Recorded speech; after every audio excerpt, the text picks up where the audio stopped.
때마다 해줘야 하는 비료 작업이 힘드시다고요? 오레가, 슈퍼 오레가가 수고로움을 덜어드립니다. 간편하고 효과 좋은 완효성 비료 오레가, 슈퍼 오레가. 한 번의 시비로 지속적으로 뿌리에 영양분을 공급하여 경제적 부담과 노동력은 낮추고 생산성은 극대화하는 완효성 비료. 한 번의 시비로 농사가 완성되는 경제적인 비료 오래간다 오레가.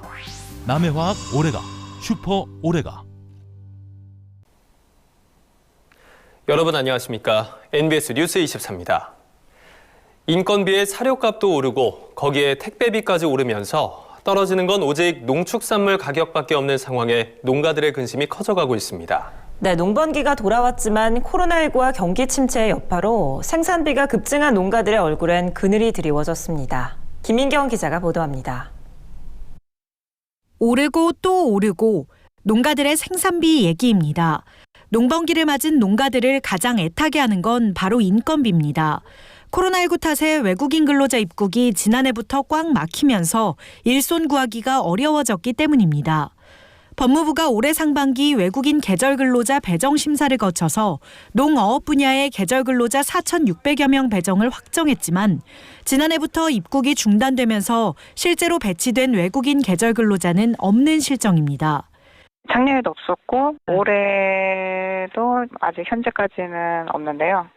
외국인 근로자가 귀해진 만큼 품삯도 올랐습니다. 과거에는 내국인에게 더 많은 일당을 지급했지만 이제는 내국인과 외국인 사이에 차이가 없습니다. 남자가 13만 원이고요. 여자가 8만 원 해요. 지금 사람이 없어서 난리예요. 밭농사 같은 경우에는 사람 품이 많이 들어가요. 그러면 이것저것 제하고 나면은 남는 게 없는데 식사 다 제공해주고 그러다 보면은 1인당 여자는 8만 원, 9만 원 들어가고 남자는 12만 원 이렇게 들어가요. 농사 져가지고 뭐가 남아요. 대신에 농산물 값도 덩달아서 올라가야 될 거 아니에요. 축산농가들에겐 사료 가격 급등도 큰 고민거리입니다. 사료의 원료가 되는 국제 곡물 가격은 지난해부터 지속적인 상승세를 기록하고 있습니다. 중국의 수요량이 급증하고 남미 주요 재배지의 기상 여건이 악화됐기 때문입니다. 한국사료협회에 따르면 사료의 주원료인 옥수수 가격은 지난해 평균 톤당 214달러에서 최근 290달러로 35% 이상 뛰었고 대두박은 평균 401달러에서 501달러로 25% 올랐습니다. 작년도 품목 상관없이 평균으로 보면 217불 정도거든요. 지금 한 313불 평균으로 치면 오름세는 계속 당분간은 지속될 것 같아요.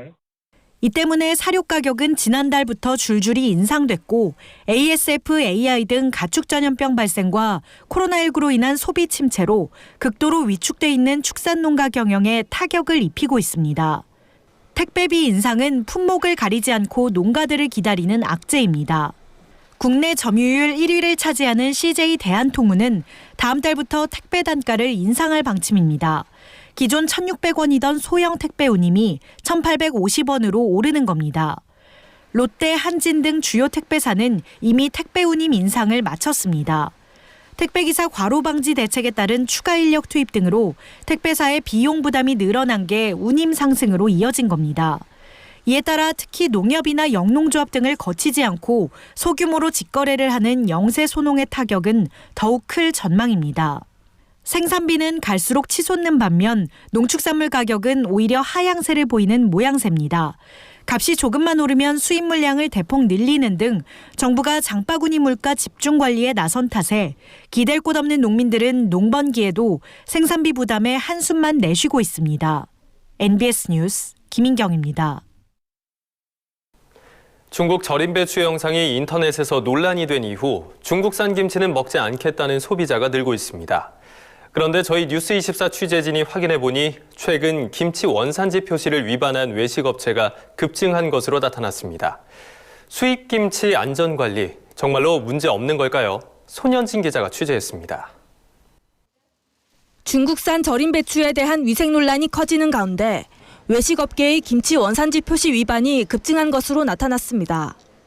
지난 25일까지 국립농산물품질관리원이 공표한 원산지 표시 위반 정보에 따르면 배추김치 원산지 표시를 위반해 적발된 건수는 지난 1월과 2월에 각각 35건, 23건이었습니다. 그런데 이달 들어서는 적발 건수가 급증해 전월의 3배에 가까운 63건을 기록했습니다. 이 가운데 중국산 김치를 국내산으로 거짓 표시한 경우가 전체의 절반가량으로 가장 많았습니다. 중국산 김치를 제공하면서 배추나 고춧가루 원산지 일부를 국내산으로 거짓 표시한 경우도 속출했습니다. 적발 건수 증가는 특별 단속을 실시하는 등 별도의 조치에 의한 건 아니라는 게 정부의 설명입니다. 배추값이 폭등하거나 수입 물량이 늘어나거나 그러면 특별 단속을 실시하고 배추김치는 1년 내내 단속 품목이라고 보시면 됩니다. 문제는 농간원에 적발된 위반 사례는 김치 원산지를 거짓 표시한 전체 외식업체의 일부분에 불과한 빙산의 일각일 것이라는 점입니다. 김치 원산지 표시 위반이 급증한 배경으로는 수입 김치의 99%를 차지하는 중국산에 대한 불안감이 높아졌다는 점이 꼽힙니다. 실제로 최근 배달 음식에 중국산 김치를 반찬으로 보냈다가 항의 전화를 받은 상인이 등장하는가 하면 김치찌개 등을 판매하는 일부 음식점은 매출 저하를 호소하고 있습니다. 논란이 된 절임 배추에 대해 중국 당국은 수출용이 아니라고 해명했지만 국내 소비자들의 공분은 쉽게 가라앉지 않고 있습니다. 정부는 수입 김치를 둘러싼 불안감이 높아지는 점을 고려해 안전성 강화 조치를 추진하기로 했습니다. 지난 12일부터 김치 통관 검사와 정밀 검사를 강화했고 22일부터는 유통 단계별 안전성 검사에 나서고 있습니다. 일각에서는 안전관리를 위한 조치가 여전히 부족한 게 아니냐는 지적입니다. 농업계에서는 수입 농산물 가공식품 위생검사를 농림축산식품부로 이관해 수입 검역을 강화해야 한다는 요구가 높아지고 있습니다. 전문가들 역시 수입 먹거리에 대한 안전관리 수준을 높여야 한다고 보고 있습니다. 문제되는 나라의 경우에 좀 엄격하게 검사할 수도 있습니다. 병원성 미생물이라든지 이물 검사라든지 기존에 하는 것보다 더 엄격하게 중국산에 한해서 도입할 수도 있다고. 중국산 김치를 당장 국산으로 바꾸기가 어려운 게 외식업체들의 현실인 만큼 김치 안전성 관리를 체계적으로 강화해야 할 것으로 보입니다. MBS 뉴스 손현진입니다. 볕이 점점 따스해지면서 본격적인 봄을 알리고 있습니다. 농가들은 풍성한 수확을 기대하며 농사 준비에 여념이 없을 텐데요. 방역당국이 개화 시기를 맞아 해마다 발생하는 과수화상병 예방을 위해 시기에 맞는 약재 방제와 꼼꼼한 소독을 부탁했습니다. 보도에 남수지 기자입니다. 국내에서 2015년 첫 발생한 뒤 해마다 증가 추세를 보이고 있는 과수화상병. 지난해에만 744농가에서 394.4헥타르 면적의 과수화상병이 발생했고 농가 손실 보상금은 727억 원으로 역대 최고치를 기록했습니다. 일명 과수 흑사병이라고 불리며 잎등이 화상을 입은 것처럼 말라 죽는 과수화상병은 한 번 발생하면 치료 방법이 없고 수확량에 치명적인 영향을 미칩니다. 과수 농가들은 신경을 곤두세울 수밖에 없습니다. 작년에 평택 지역도 과수화상병이 발병이 됐는데요. 과수화상병에 대해서 많은 걱정과 시름이 많습니다. 올해는 시의 도움으로 방제 활동과 철저한 소독 작업을 실시하고 있습니다. 방역당국은 본격적인 개화기를 앞두고 사과, 배 재배 농가에 철저한 방제를 당부했습니다. 개화 전에는 꽃눈 발화 직후에 등록된 농약이나 유기 농업자재를 살포해야 합니다. 개화 후에는 과수화상병 발생 지역과 특별관리구역을 대상으로 실시합니다. 과수원꽃이 80% 정도 피면 5일 전후로 1차 방제를 하면 됩니다. 1차 방제 후 10일 전후로 2차 방제를 하면 되는데 품종, 지역 기상 등에 따라 살포 시기가 달라 유의해야 합니다. 약재 성분과 희석 배수를 확인하는 등 농약 사용법도 반드시 준수하고 과수원에서 사용하는 작업용 도구를 꼼꼼하게 소독해야 합니다. 또 농가의 사전 약재 방제 증빙 여부에 따라 손실 보상금이 변동될 수 있어 약재 살포 후 약봉지를 다음에 약재 처리 전까지 보관해야 합니다. 약재를 살포할 때는 품종, 지역, 기상 등 조건에 따라 살포 시기가 조금씩 다를 수가 있습니다. 아직 치료제가 없는 만큼 사전 약재 방제를 통한 예방 활동이 매우 중요합니다. 이와 함께 농림축산식품부와 검역본부 등 방역당국은 최근 과수화상병 사전 대비 점검 회의를 개최했습니다. 회의에서는 신속한 방역 조치를 위해 지자체별 표준 운영 절차를 마련하기로 했습니다. 과수화상병 발생 시 방제 명령된 과원의 진단, 매몰 등 가상 훈련도 절차에 포함됩니다. 또 전국 묘목 재배지 등 생산업체 대상으로도 철저한 예찰을 통해 빈틈없는 예방 체계를 구축하겠다고 밝혔습니다. 과수화상병 예방약제는 각 시군 농업기술센터나 농촌지도부서에서 무료로 공급하고 있습니다. 시기에 따른 적기 방제만이 과수화상병 예방의 지름길입니다. MBS 뉴스 남수지입니다. 정부가 지속가능한 농업을 위해 친환경 재배를 장려하고 있습니다. 지난해 친환경 인증 농경지 재배 면적이 늘어나면서 화학비료 사용량이 크게 줄어든 것으로 나타났는데요. 정부는 앞으로도 친환경 농업 활성화를 위해 관리 감독을 강화한다는 방침입니다. 김하은 기자입니다. 지난해 유기인증 재배 면적이 늘면서 화학비료 등을 약 19,000톤 절감한 것으로 나타났습니다. 국립농산물품질관리원에 따르면 국내 친환경 농산물 인증 면적은 지난해 말 기준 유기재배 39,000헥타르, 무농약 재배 43,000헥타르 등 모두 82,000헥타르로 집계됐습니다. 농관원은 또 지난해 유기재배 면적이 늘어나며 화학비료 사용량 약 18,062톤, 농약 사용량이 약 834톤이 줄어든 것으로 추정된다고 밝혔습니다. 유기재배는 화학비료를 금지하는 방식이고 무농약 재배는 권장량의 3분의 1 이하로 화학비료를 사용하는 방식을 말합니다. 유기재배 면적은 전년 대비 29.7% 늘어났고 무농약 재배 면적은 16.8% 감소했습니다. 무농약 인증 농가가 3년간의 검증 과정을 거치며 유기 인증 농가로 일부 전환된 결과입니다. 농관원은 친환경 농업이 환경보호 기능을 하는 등 효과를 내고 있다며 앞으로도 친환경 농업 인증 활성화를 위해 관리 감독을 철저히 하겠다고 밝혔습니다. 우선 인증농장과 식품업체에 대해서는 1년 주기로 인증 심사를 시행하고 연 1회 이상 인증농장과 식품업체를 방문해 사용자재, 가공 원료, 제품 검사 등 인증 기준 준수 여부를 점검할 방침입니다. 또 최근 온라인 비대면 거래 증가로 단속 사각지대에 놓인 농식품에 대한 점검도 강화할 계획입니다. 이를 위해 농관원은 온라인에서 친환경 인증품으로 광고 판매하는 농식품에 대한 정보를 로봇이 자동으로 추출하는 프로그램을 개발해 오는 7월부터 친환경 인증 점검에 활용할 계획입니다. 로봇이 추출한 정보와 실제 인증품 정보를 비교 대조하는 방식입니다. 좀 더 효과적으로 점검하기 위해서 로봇 프로세스 자동화 프로그램을 개발해서 검색하는 시점에 많이 판매되고 있는 친환경 유기농 무농약 품목에 대해서 추출하고 인증 품목과 대조하고 확인하는. 아울러 온오프라인으로 거래되는 친환경 인증품에 대해 잔류물질 검사를 기존 2,000건에서 3,000건으로 확대하고 유통경로 추적 조사 등 인증 기준 및 표시 준수 여부에 대한 단속도 강화한다는 방침입니다. MBS 뉴스 김하은입니다. 다음 달부터 만 75세 이상 고령층을 시작으로 전 국민을 대상으로 한 코로나19 백신 접종이 확대될 예정인데요.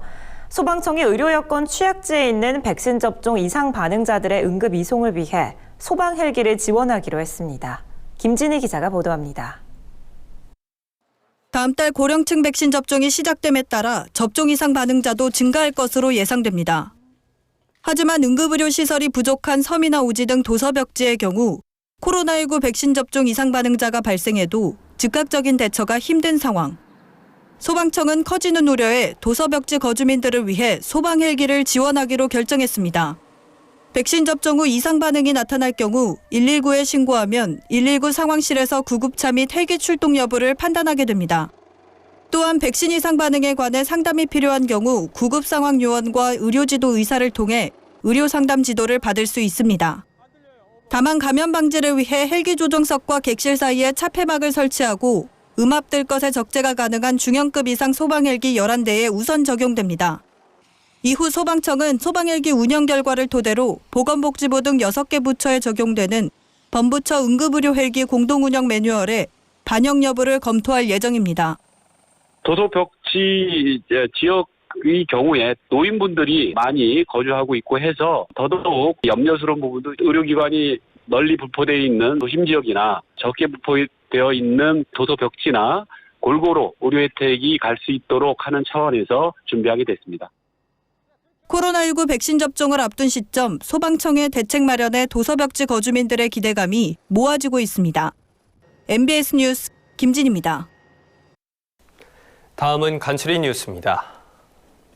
문재인 대통령은 최근 신임 산림청장에 최병암 현 산림청 차장을 내정하는 등 8개 부처 차관급 인사를 단행했습니다. 최 청장은 행정고시 36회로 공직에 입문한 뒤 산림청 산림보호국장과 산림복지국장, 기획조정관, 차장 등 주요 보직을 두루 거친 산림 전문가라는 평가를 받습니다.